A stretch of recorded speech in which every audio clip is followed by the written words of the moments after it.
Let's stand for the Holy Gospel, written in the Gospel according to St. Luke, chapter 2, beginning at verse 41.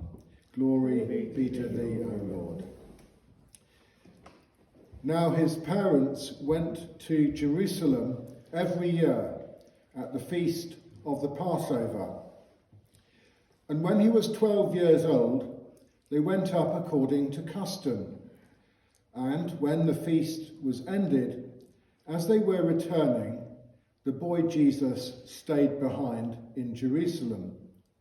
His parents did not know it, but supposing him to be in the company, they went a day's journey, and they sought him among their kinsfolk and acquaintances. And when they did not find him, they returned to Jerusalem, seeking him. And after 3 days, they found him in the temple, sitting among the teachers, listening to them and asking them questions. And all who heard him were amazed at his understanding and his answers. And when they saw him, they were astonished. And his mother said to him, "My son, why have you treated us so? Behold, your father and I have been looking for you anxiously." And he said to them, "How is it that you sought me? Did you not know that I must be in my Father's house?" And they did not understand the saying that he spoke to them. And he went down with them and came to Nazareth and was obedient to them. And his mother kept all these things in her heart. And Jesus increased in wisdom and in stature and in favour with God and man. This is the gospel of the Lord. Praise to thee, O Christ. Now may the words of my mouth and thoughts and meditations of all our hearts be now and always acceptable in your sight, O Lord, our strength and Redeemer. Amen. Please be seated. Why are you looking for me? Did you not know that I would be in my Father's house? According to Luke's Gospel, Mary and Joseph took the 12-year-old Jesus with them to Jerusalem for the Passover festival. And it almost goes without saying that this is an important passage in the Gospel story, not least because the Gospels tell us so little about the early life of Jesus, from his birth in Bethlehem to the beginning of his public ministry following his baptism by John the Baptist, his cousin. In first century Palestine, a Jewish boy legally became an adult when he reached the age of 12. So Jesus went first for the first time to the Passover festival. And we can imagine how excited he must have been to go into the great city, to go into the temple, to see all the ceremonies and the religious sacred rituals taking place around him. When Mary and Joseph left Jerusalem, he lingered behind. And it was not through carelessness that they did not miss him. Usually, the women pilgrims would set off home earlier than the men because, on the whole, they travelled more slowly. And the men started later, they travelled faster, and the two groups, the men and the women, would usually meet up at some point in the evening. And I don't know if anybody's ever lost a child. I was once left by my mother in a pram in Debenhams in Oxford, obviously a long, long time ago. And it was not until my mother bumped into my father, as they used to shop separately, and Dad said, "Well, where's Colin?" And she suddenly remembered that she'd left me in Debenhams. I'm lucky to be in front of you this morning.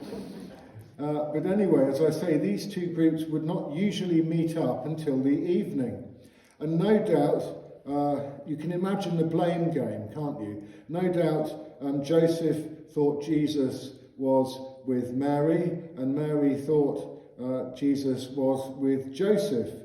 But it wasn't until the evening that the penny dropped and they realised that they had lost him.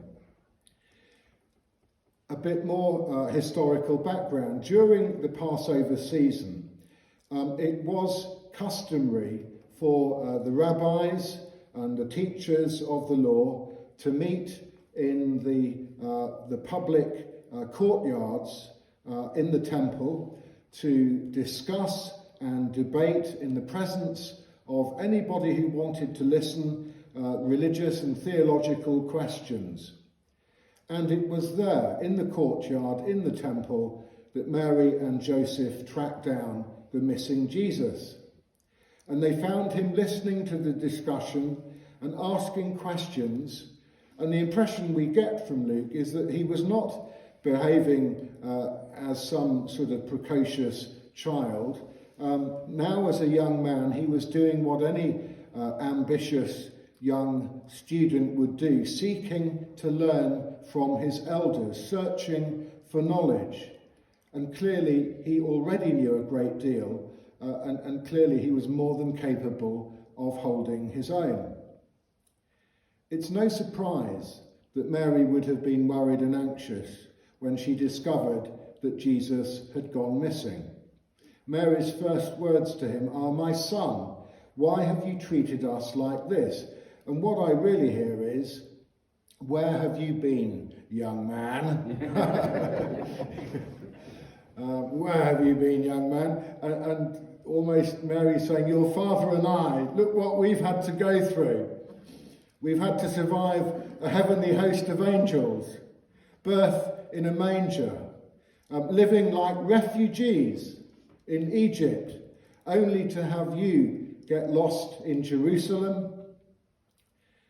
But the point that I take from this story is that it isn't Jesus who is lost, because Jesus knows where he is and where he belongs, in his Father's house.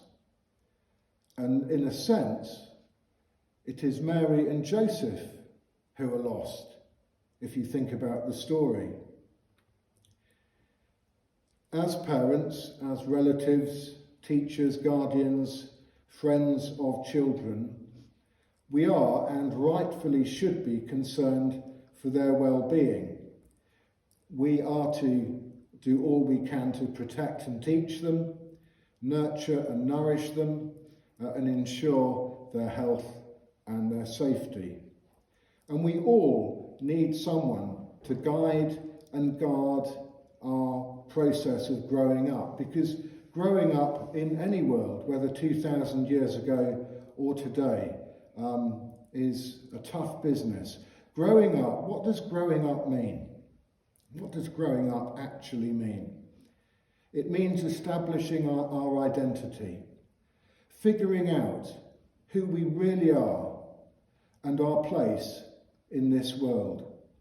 Growing up involves creating relationships, working out priorities and values, making decisions.